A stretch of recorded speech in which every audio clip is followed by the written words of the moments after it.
Hi, Kathy here from Kathy's Cute Creations. I've had some questions and I'm going to try to answer a few of them today, starting with rulers, mats, rotary cutters, and I believe that's it. No, I'm going to add one more thing and it'll be a surprise. I'm going to start talking about this gray mat first. This mat here is an 18 by 23. This is a Fisker brand mat. I've had it for a really long time. You don't need to buy this big of a mat. You can actually get away with a 12 by 17, which would give it from here. Let me see if I can back up to there, which is a good size mat. This mat does tell you the size. So if you go to the store, you can see it here. It'll tell you how to take care of it on the back. They come different colors. The colors don't make any difference. It's your preference. The next one that I'm going to show you, this one here is a 12 by 12. This is one of those mats that rotates. It's two pieces. Let me lift it up here so you can look at it. They come apart. Circle. This is the back one. It's not a mat now. This is the bottom of it. This is the top on the back side. This little piece here is raised up, as you can see here by the video, and it goes in that hole there. And it locks in, and that's what lets it rotate. I bought these as a two set. They were on sale. This one is a 17 by 17, and they've got the numbers down here. So it actually goes from 1 to 17 on that side, 1 to 17 up. It does the same exact thing. It rotates so that you can turn it. Now, the mat that I have, that these mats are sitting on, let me move these here so that you can see it. I did get this one at Joann's, and it takes up more than the size of my table. So let's start down here, and it also is numbered. So you go all the way down to the end of the table. Let's go up here to the top and move this box here. And you can see that it is by 33. Okay. So that covers my entire table. Here are the rotary cutters I have. This one here, this blue handled one, I use it for paper. I bought it on a whim. I bought it online. It was $1 something. I like this one. And the reason I get it is because when you squeeze the handle here, it makes the blade come out, but when you let go, the blade automatically goes back in. It's as if it has its own protection, so you do not have to remember to put the blade in. And I'm going to show you what I'm talking about. This one here, now this does not have a brand name of any sort. It's just a super duper cheap thing. I was on some websites looking for another pair of pinking shears, and this popped up on my feed, so that's how I ended up getting that. This one here is the first type of rotary cutter that I bought. This is a Fisker. This one, you push the little orange handle, or the little orange knob here. It puts the blade out, and the blade is out until you remember to push this little thing right here. That's what puts your blade in. And that's the difference between the two. It's really easy to be forgetful and have this out. Slice your fabric and then just set it down like that. Now it's open. So if your hand comes up close to it, you could cut yourself. A lot of times you will not remember to shut this. Therefore, I went ahead and I found this, which is the brand Olfa. This is and normally your rotary cutters are 45 millimeters, which is the size right here. That's for cutting just your like 2, 3, up to about 5 layers of fabric. This also comes out and it goes back in. To lock it into place before you put it in your drawer, that's where this little red button comes in. Once you push the button in, it is locked and it can't come out. If you were going to do a lot of fabric, let's say that you're really good at quilting, so you want to do about 10 pieces of fabric, or you're going to use terry cloth, or you're going to use fleece, then you're going to want to get a bigger rotary cutter than the 45. So I bought the next one up because when I make my no-sew blankets, I normally make them in fleece. And this has got the same thing where it has the lock. So you unlock it, use it, it pops back, lock it to put it in your drawer. While I'm thinking about it, probably wondering, well, why did you pick up that cheap dollar something rotary cutter? That rotary cutter, believe it or not, is perfect for paper. Now, another little tidbit. I read somewhere the other day that in order to sharpen your blades, now I'm not talking about when you've used your blade so much it has so many nicks in it that, you know, you really need to get rid of it. I'm talking about that it maybe only is getting a little bit, when you go to cut with your fabric, it's not getting all of your fabric cut. That's how you know when your rotary cutter needs to be changed. Well, you can take a wad of Reynolds wrap, aluminum foil, put it on your cutting board, and run your rotary cutter through it a few times, and it will take out the nicks. That's just a little bit tidbit there for you. But it does take quite a bit of usage to get a dull blade. You don't want to keep using them because they'll end up tearing your fabric. Either replace them or you can get rotary sharpeners. Another way that you can sharpen your rotary cutters, rotary blade sharpener. I've used it. It does work. I don't have a blade out right now, but I'm going to tell you how to use it. You put let me show you first. This right here is hard like a sandpaper. This also is like a sandpaper. The difference is, this would be the fine sandpaper. This one's a rougher, sort of like a steel type. So you put it in on this side first. You put your blade down. You take the top, and all you do is go back and forth or twirl it all the way around a circle. You can take your finger on a blade and feel it on the top side like this, not on the part that's sharp. If you don't feel like it got smooth enough, put it on this side. This is coarser. And do the same thing. Oops. Same thing, same principle. And that should sharpen your blade. If that does not take care of it, you need to replace your blade. When you're ready to invest in a ruler, think about it like this. They last a lifetime if they're taken care of. You'll never have to replace your ruler unless you break it or you've cut it with your rotary cutter. And you know how to cut with the rotary cutter. You're not cutting onto the ruler, you're cutting next to it, so that should never happen. And unless you back up on one and step on it, which they're never on the floor, you always stand them up if you can't find a drawer to put them in. This ruler here is the first one that normally you would buy. It is 6 by 24. The reason that you would buy one this long is that when you buy your fabric, it's going to be anywhere between 22 inches to 45, unless you're buying a backing or fabric for clothing, which comes in 60 wide. And you only want to fold your fabric once, and when your ruler goes across it, you want the ruler to be coming out off the bottom of your fabric and the top of your fabric. You never want your ruler smaller than the fabric width that you're cutting or length that you're cutting. The second ruler that you would want to buy, and I went ahead and I've got 2 of them out here. They're made by the same company. The company is OmniGrid. This one here, the green one, and how you know in case you don't know on these rulers how to count up what the inches are. Actually, it says 1 through 5, but the entire ruler is 6 because they don't put 6 because there's no space to put it. Okay? It's just because it says 5 doesn't mean it's 5 inches across. It's actually 6. And then same down here, this goes up to 14 inches. The next one over here is also 6, except it's a 12 inch. The next ruler that you would normally buy is a 4-inch, which is what this ruler is.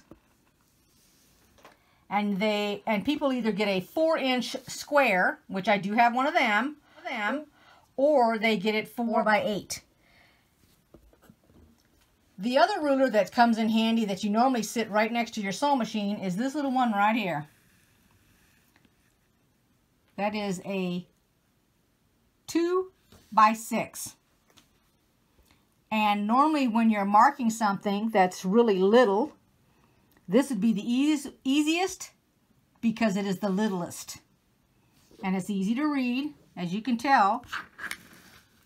Let me put it on the line right here. I'm sorry, I said it was a 2-inch ruler. I meant it was a 1 inch. As you can tell, it's a 1 inch by 6. Sorry about that.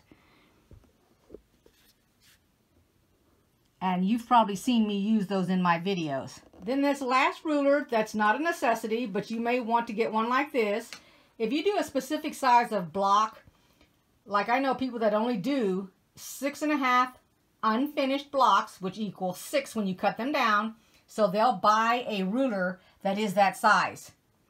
In my case, this is a 12.5-inch ruler, and our block of the month is 12.5. That's unfinished, and when I say unfinished, I mean that when you sew the side seams onto either sashing or another block, it becomes a 12-inch block, but it starts out at 12.5. So I have a 12.5 ruler so that I can just put it right over the top of the block, and that's the size of my block. And if not, I can center it and then cut on all 4 sides on that cutting mat that I showed earlier without picking it up. And that should take care of the rulers. And now we're going to have our surprise. And the surprise today is this design board. Now, I made this design board, and the reason I'm showing you this is this will make it really, really easy for you to have your pieces set up. Let me see if I can... Yep, this was a corner piece, I think. Alrighty. Let's say that you decided that you wanted this design for your quilt. Let's see if I can do it here. You would put it on this little board right here.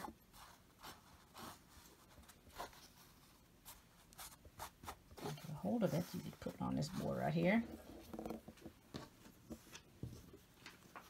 And you're laying it out to decide how you want it laid out before you sew it together. So this is what it would look like. And then you could take this board over to your sewing machine and set it down next to it and then sew all these pieces together. And this is big enough. This is a 16, I believe. Let me make sure.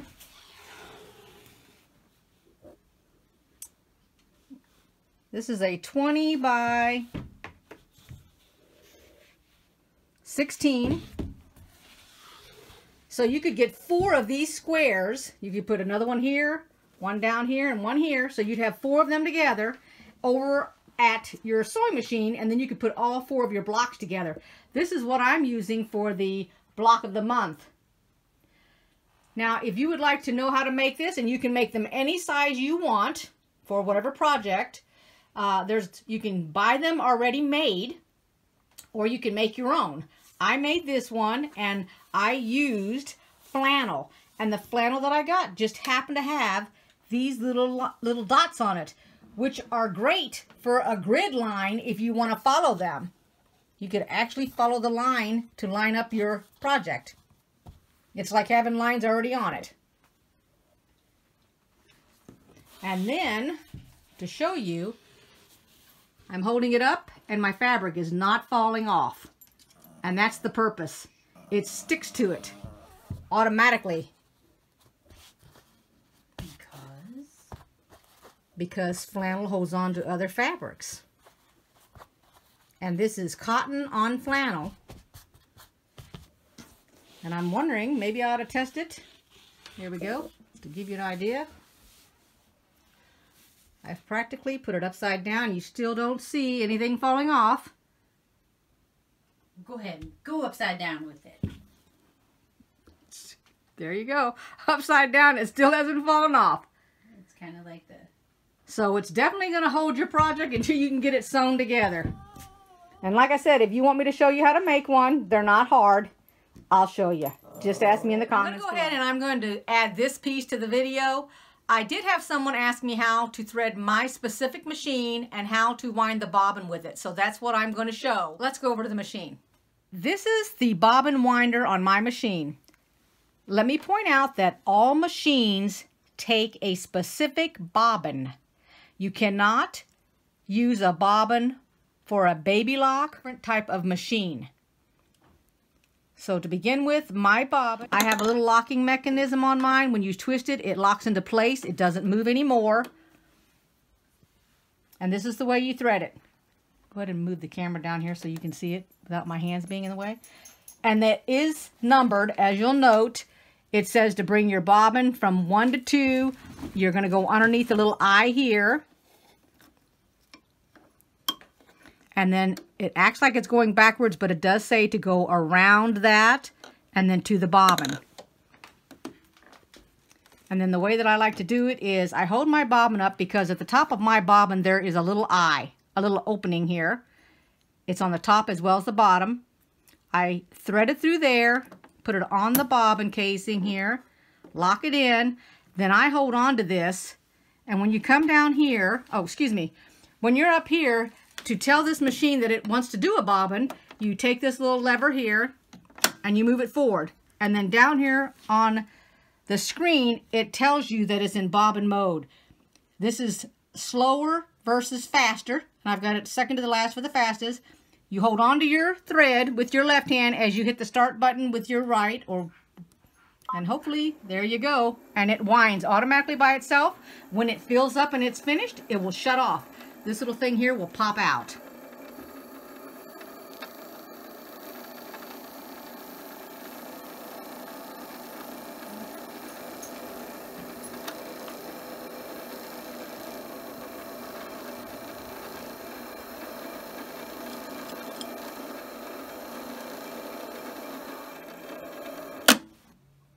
You snip it off, and then just pull it off of there. And it's ready. You can take this piece here that was on the top, right here, and I just cut that off. That's the little piece that hung out. You just cut it out of there, and then you put it in your machine. Now let's sit down here at the machine and I will show you how it goes in. If you note by the picture here, it tells you that it wants the thread coming off the right hand side, and then you're going to pull it back to the left. So we're going to put this in. Let's see if I can drop it in. There's a little lip here. It's got an arrow that says go to the left. You put it underneath. You bring it around. This little thing right here is a razor. It cuts your thread for you. And you put your cover on. Now let's get to threading it. This has an automatic threader. And so number 1 is over here. You put it underneath the lip. 2 says to come down. 3 says to go underneath here. 4 says to come around. If you can see it inside, there's a little tension bar that is controlled by the foot of your sewing machine. My foot is up, which opens the tension bar. If my foot were down, it would be locked and would not let you thread it. I will show you by pushing my foot down, and if you notice, this blocked it. Then you come down here. Number 6 is across this bar. 7 is over here, and you break it. You cut it off with the razor, which is on the left-hand side over here. I always try to have it set up as a straight stitch. And there it threads. Now let's say that you can't get yours to work and it needs to go to the shop and your eyes aren't that well or your hands aren't. You can actually use one of these, which is a needle threader. Although this is a hand sewing needle threader, you can still use it on your sewing machine. All you have to do, in this case, I would put the foot down, put it through the needle, and then put your thread, let's see if I can do it, right through there. And I would suggest snipping the end because the end of it will already have started raveling, which will make it thicker. And I know you're going to have a tendency to want to lick it, but don't lick it because they say that pulls the fibers. So it's through there. You grab it and pull it right through there, and that'll thread it for you. even if you don't have a needle threader, that'll still thread it for you. And it wasn't all that hard. I hope this helped the individual that asked the question about threading the needle on my sewing machine as well as the bobbin. Take care, everybody. See you next time. Bye-bye.